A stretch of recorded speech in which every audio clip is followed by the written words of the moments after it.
In today's video, I'm going to teach you how to edit an image with Higgsfield AI using Draw to Edit. We're going to keep this simple and focused, so by the end you'll know exactly how to make targeted edits to any picture using a quick selection and a clear prompt. First, open the Higgsfield AI website in your browser. On the home page, hover over the image section in the navigation to reveal the options. From there, choose Draw to Edit. This tool is designed for precise changes, perfect when you know exactly where you want the AI to work. Next, you'll see the choice to upload an image or start with a blank canvas.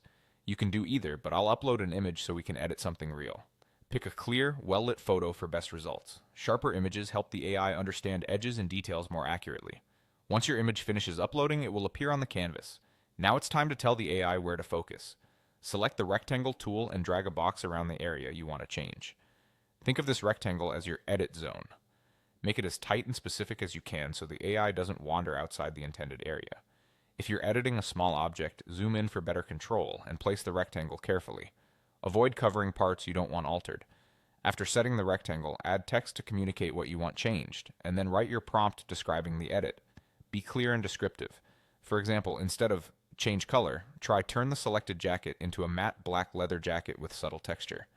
If you're adding or modifying text in the image, specify the wording, font style, and placement. If you're adjusting an object, mention size, material, color, and any style cues. The more concrete your words, the more accurate the result. With your selection and prompt ready, click Generate. The AI will process your request and apply the change inside the rectangle based on your description. Processing time can vary depending on image size and complexity, so give it a moment. When it's done, you'll see your updated image on the canvas, reflecting the edit you asked for. And that's it. You went to Higgsfield AI, hovered to image, opened Draw to Edit, uploaded your photo, marked the area with the rectangle, added your text and prompt, and clicked Generate. This workflow is quick, controlled, and ideal for making precise adjustments without touching the rest of your image. Thanks for watching and enjoy creating clean, targeted edits with Higgsfield AI.